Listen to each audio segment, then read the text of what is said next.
Salut les gens, aujourd'hui on visite un nouveau pays. Ça y est, on part enfin de nouveau à l'étranger. Et ce coup-ci on est encore sur un pays frontalier, on est en Suisse. Plus précisément on est à Genève et on est parti pour 9 jours de voyage. Alors ça faisait vraiment très longtemps que je voulais aller en Suisse. C'est l'un des pays voisins avec lequel on est le plus proche. Avec la Belgique bien sûr, de par la langue évidemment. Et bah avant d'aller visiter Genève, il y a un truc que je vais faire, c'est que je vais acheter une vignette. La vignette autoroutière suisse. Alors si vous êtes suisse évidemment vous la connaissez cette vignette. Et pour les Français qui me suivent et qui savent pas ce que c'est, en fait cette vignette nous permet de prendre l'autoroute gratuitement, absolument sans payage. Et vu que la Suisse est un pays qui est assez montagneux, je me dis que ça peut valoir le coup de prendre cette vignette et bah justement de prendre les autoroutes pour éviter les routes sinueuses suisses. Du coup c'est ce que je vais faire, et d'autant plus s'il y a un panneau, j'ai du mal à comprendre ce que c'est ce panneau. Bah vous savez quoi, je vais vous le montrer, ça va être plus simple.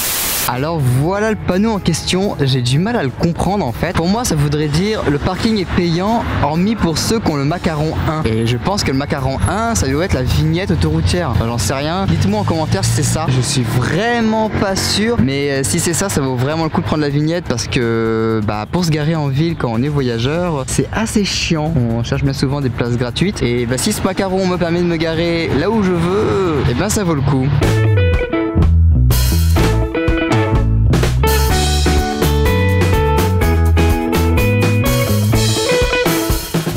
Ok c'est bon, le macaron a été posé, a été acheté et posé. En fait je viens de comprendre un petit peu le panneau. Je crois que c'est un panneau qui dit vous pouvez rester garé ici du style un quart d'heure, vous savez c'est les disques bleus. Ou sinon si vous avez un macaron, je pense que c'est la vignette, vous pouvez vous rester garé de façon illimitée. Je pense que c'est ça. N'hésitez pas à me le dire en commentaire parce que je suis très preneur de cette information. Enfin bref, en attendant on va au centre-ville, on va aller visiter Genève vite fait. On va vers la rade de Genève, on va déjà voir le fameux jet d'eau. Et puis après bah, on va continuer de se promener et parler un petit peu de la ville.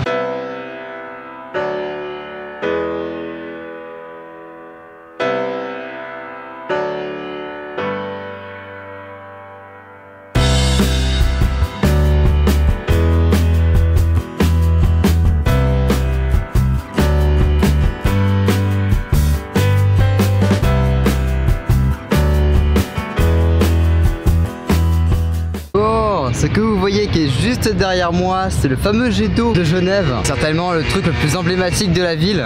J'avoue en fait il est assez impressionnant. Vous le voyez là juste derrière moi en arrière-plan. Il fait 140 mètres de haut. C'est assez balèze quand même pour un jet d'eau. Ça a pas l'air, on dirait oh, c'est juste un jet d'eau, truc comme ça. Mais en fait c'est assez impressionnant. Et il faut savoir que ce jet d'eau il date de 1886. Du moins de ce que j'ai vu. Et à la base c'était tout simplement une genre de pompe pour un barrage hydraulique qui avait plus haut. Ou une centrale hydraulique, je sais plus trop. Et en fait ça servait juste à tempérer la pression de l'eau. Et par la suite le jet d'eau de Genève qui est sur la rade de Genève donc est devenu plus une attraction touristique qu'autre chose. Mais à la base oui, le jet d'eau de Genève avait bel et bien l'intérêt. Enfin bon, on va un petit peu bouger, on va un peu plus aller sur l'autre rive parce que de ce côté-ci il y a un bâtiment que j'ai envie de voir et notamment une genre de sculpture, une œuvre en fait que j'ai envie de voir depuis très longtemps. Et je vais vous raconter un petit peu juste après l'anecdote de pourquoi je suis si intéressé par cet endroit et qu'est-ce qui m'est arrivé par rapport à ce monument. Bref, je tease, mais on va avancer, on va partir sur l'autre rive directement. Enfin bref, on va pas parler pendant des heures, on va aller directement sur l'autre rive.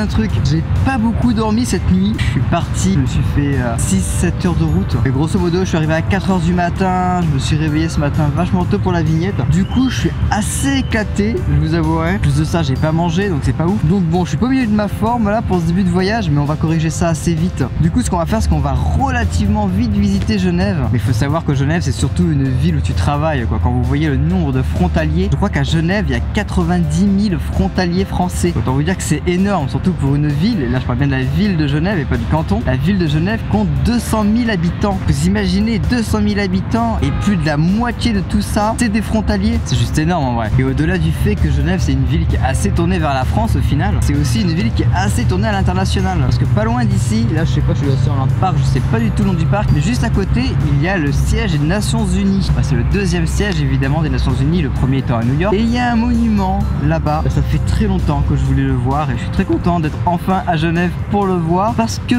vous allez voir, il a une signification qui est assez forte et l'idée derrière cette œuvre d'art est juste bien pensée. C'est tellement bien pensé de la part de l'artiste. Enfin bref, on va aller voir le siège des Nations Unies et on va aller voir ce fameux monument.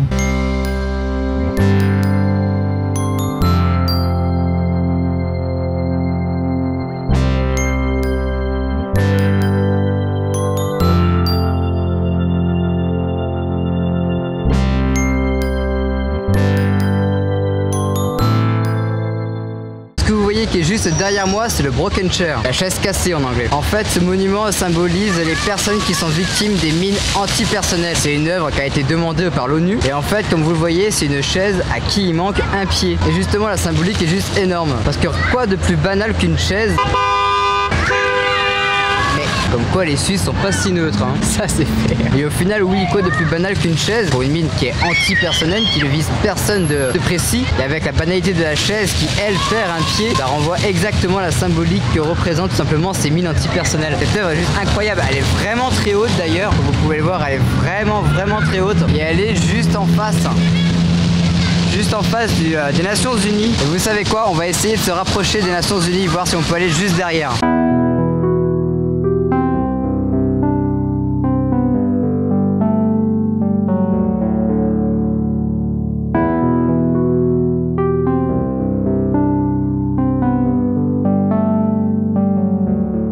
Ce que vous voyez, ce qui est juste au-dessus de moi, ce qui est juste derrière moi, c'est le centre de la Croix-Rouge, le centre international de la Croix-Rouge. Parce qu'évidemment, vous devez certainement le savoir, mais Genève, c'est l'endroit où a été créée la Croix-Rouge. Ça a été créé par un banquier. Et oui, évidemment, c'est un banquier qui a créé la Croix-Rouge. Évidemment, on est à Genève, on est en Suisse. Faudrait pas déconner non plus. Non, blague à part, oui c'est vrai, c'est un Suisse qui a créé la Croix-Rouge, qui fait que ce qui est devenu la Croix-Rouge aujourd'hui, c'est grâce à lui. Par contre, une petite remarque, je sais pas ce qu'ils ont avec les croix, les Suisses, mais il y a quelque chose d'assez bizarre, hein. Sur votre drapeau, vous avez une croix, la Croix-Rouge c'est une croix. D'ailleurs, la Croix-Rouge n'est pas vraiment toujours une croix, c'est aussi parfois un croissant de lune, qui est le genre de, une lune en fait, un croissant de lune rouge. C'est ce qu'on retrouve dans les pays arabes. Donc oui, la Croix-Rouge c'est aussi un croissant de lune rouge. Bon, pour ce qui est du broken chair, l'anecdote du broken chair, elle est en fait toute bête. Faut savoir que le broken chair, j'avais vu ce monument dans un vlog ou un truc comme ça, et je m'étais un petit peu renseigné sur ce monument. Et du coup, c'est là que j'ai appris son histoire, sa signification, tout ça, et ça m'avait vraiment plu. Et bien des années plus tard, je commence ma chaîne YouTube et tout, je commence à faire des petits voyages, je me promène à droite à gauche, et un jour, je me retrouve à Strasbourg et je me dis, ah, je me souviens que le broken chair, il était devant un bâtiment officiel, mais je me souvenais plus de quoi. Et du coup, Strasbourg, Parlement européen, je vais aller voir si c'est pas là-bas. Et je me souviens d'avoir cherché dans Strasbourg, évidemment je l'ai pas trouvé et je me suis dit bon tant pis, on verra bien, on verra plus tard, je me renseignerai sur l'endroit où il se trouve exactement, puis on verra quoi, je finirai bien par le trouver. Et évidemment j'ai jamais fait ces recherches et quelques mois plus tard je vais à Bruxelles où justement il y a aussi le Parlement européen. Je me dis là c'est parfait, je vais pouvoir trouver le broken chair et évidemment je l'ai jamais trouvé et évidemment jamais 203. Aujourd'hui on est à Genève mais ce coup-ci je l'ai trouvé et c'est là que je me rends compte que j'ai beau préparer mes voyages, essayer de voir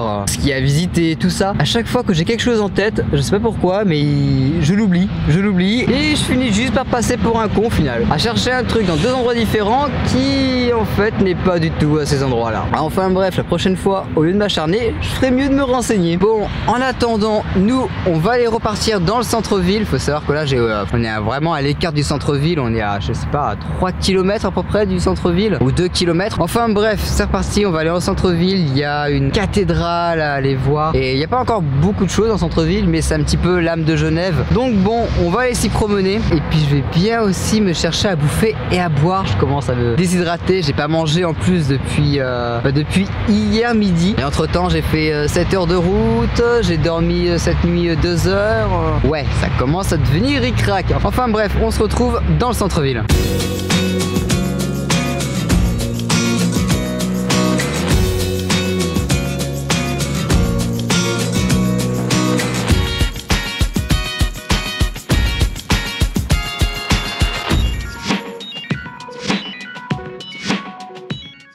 les gens, on est le lendemain de ce que vous venez de voir. Je suis d'ailleurs actuellement en train de faire le montage de cette vidéo. Vous vous apercevez un tout petit peu là. Hier j'ai complètement zappé de faire l'outro de la vidéo. J'étais tellement éclaté que j'y ai pas pensé. Du coup je vous la fais maintenant. J'espère que cette vidéo donc vous a plu, que Genève surtout vous a plu. N'hésitez pas à laisser un petit like et ou un petit commentaire. Ça fait toujours mais extrêmement plaisir de voir les différents commentaires. J'en ai pas beaucoup, je peux vous dire que je sais les apprécier. Comme d'habitude je vous dis à la semaine prochaine, peut-être dans quelques jours, on verra bien, c'est possible, j'en dis pas plus. Et du coup moi je vous laisse là, allez, ciao.